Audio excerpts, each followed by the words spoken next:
저기 생방송하는 거는 좀 영상들 아까 우리 목사님 이제 발언 수위가 상당히 우리 목사님 세죠. 그래서 굉장히 위험한 것 같아서 생방송은 여기서 우리가 내용을 나누고 생방송 부분은 위험한 부분들이 있어서 목사님 또 집중력이 기간이고 이렇게 하는데 조금 그 생각을 안 했으면 하는 말이고요. 일단 저는 이 고소장은 다 완성은 다 됐습니다.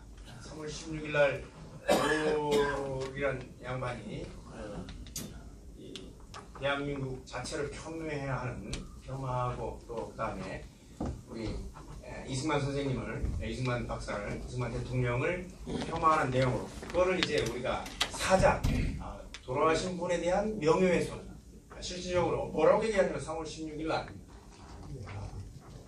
미국과 소련이 세운 괴뢰라고 했어. 괴뢰 퍼핏이라고 하고 이승만 대통령이 미국이 세운 괴뢰였습니까 여러분? 그래서 국립묘지에서 파내야 된다는 거예요.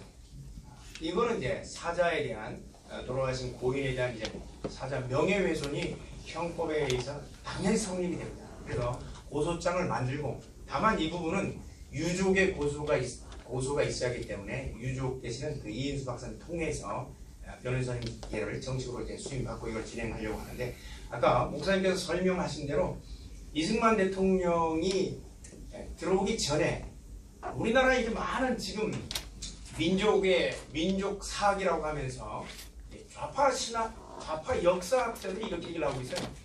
우리 민족 스스로의 역량으로, 주체의 역량으로 우리는 독립할 수 있었다라고 얘기를 하고 있어요. 여러분 독립할 수 있을까요?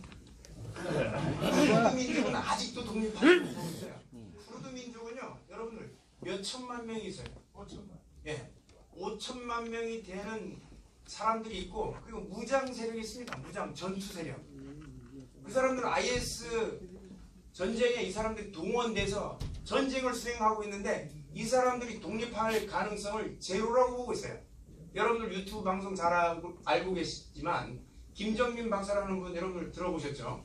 이분이 하면서 쿠르드 민족이 5천만 명을 가지고 있고 군대를 가지고 있음에도 불구하고 독립을 못한다는 거예요.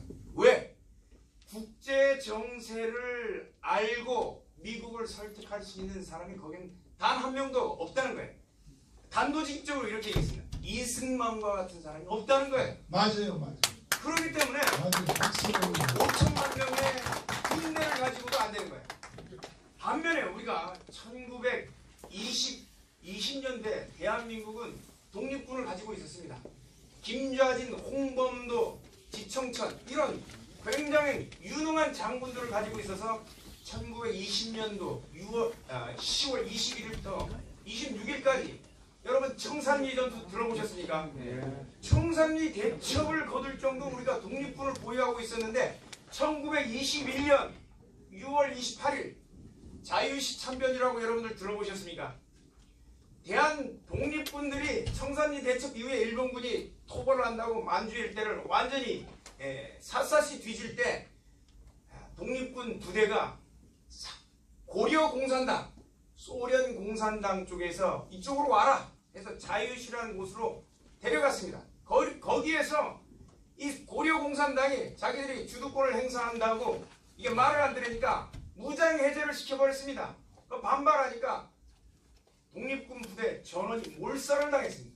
1921년부터 1945년 8월 15일 해방할 때까지 상해 임시정부에 군대가 있었습니까 여러분?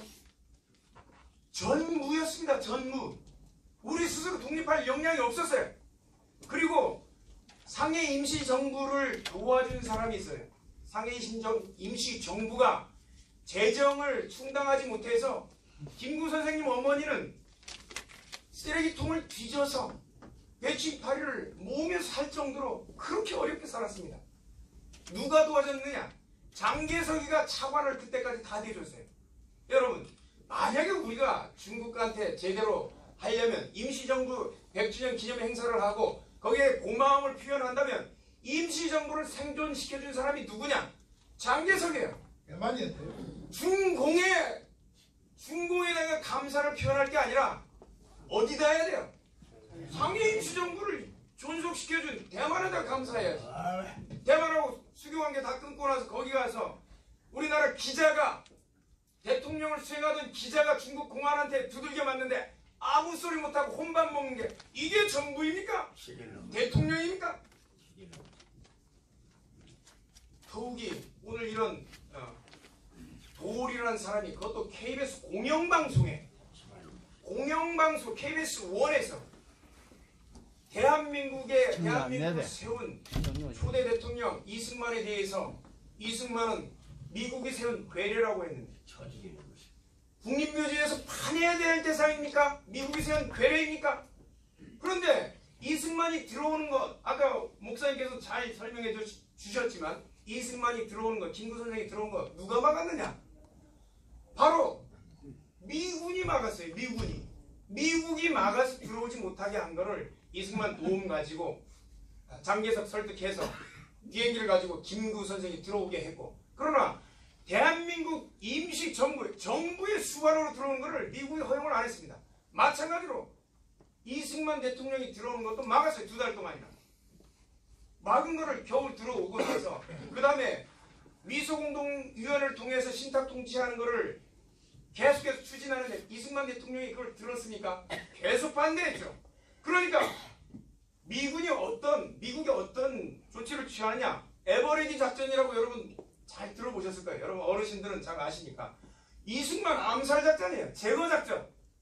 이승만 제거 작전을 하면서까지 미국이 막았는데 이승만이 미국의 괴뢰라고 여러분 할 수가 있습니까? 국립묘지에서 파내야 돼요.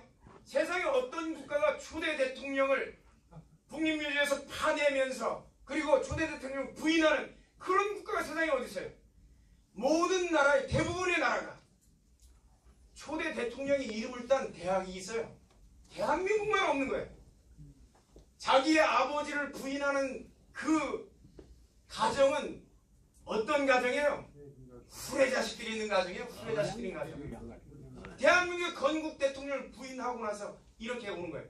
이승만은 그것뿐만입니까? 미소공동위원회를 통해서 신탁통치를 하는 것은 바로 좌우합작 정권을 만드는 건데 좌우합작 정권이 어떻게 이루어졌는지는 동유럽이 여러분들은 공산화되는 과정을 여러분들은 잘 배우지를 우리가 않았어요. 그런데 그 동유럽이 공산화되는 게 소련이 가서 진주에서 점령한 게 아니에요. 좌우합작 정권을 세워서 어떻게 하느냐? 공산주의자들은요 수단 방법을 안 가려요. 수단 방법을 가리지 않아서 우파 지도자들을 암살하고 폭행하고 테러하면서 합법적으로 의회에서 좌우합작 정권을 만든 뒤에 합법적으로 공산화를 만든 거예요. 이거를 누가 알았느냐? 이승만 대통령이 안 거예요. 그래서 신탁 통치를 통해서 좌우합작 정권이 만들어지면 어떻게 된다고? 동유럽하고 동일하게 된다는 걸 알고 이걸 막은 거예요. 그리고 하지중장하고도 얼마나 많이 싸웠습니다. 이승만 대통령이 하지중장하고 싸워서 결국은 대부분의 나라였으면 이승만 대통령처럼 미국의 탄탄한 인맥을 갖지 않았으면 이승만 대통령이 먼저 제거됐을 거예요. 그런데 하지중장하고 싸우면서도 하지중장이 해임되는 거예요. 그 정도로 미국의 탄탄한 인맥을 구축하고 본인의 영향력을 관철시킬 수 있는 사람이었어요. 그래서 저는 우리 그 목사님 말씀대로 이렇게 대한민국의 건국 대통령을 폄하하고 그리고 허위 사실을 통해서 그것도 공영방송에서 모든 국민들이 보는 공영방송에서 이거를 유포한 도울이라는 사람을 용서할 수가 없습니다. 그래서 오늘 고소장을 만들어서 해당 관할 경찰서에 바로 접수를 시킬 예정입니다. 그리고 여러분들이 손에 보시고 이인수 박사님이 실질적으로 이 부분에 대해서 현재 실질적인 유족이 되시기 때문에 고소와 관련해서 변호인 선임계를 정식으로 받고 그리고 받는 대로 바로 이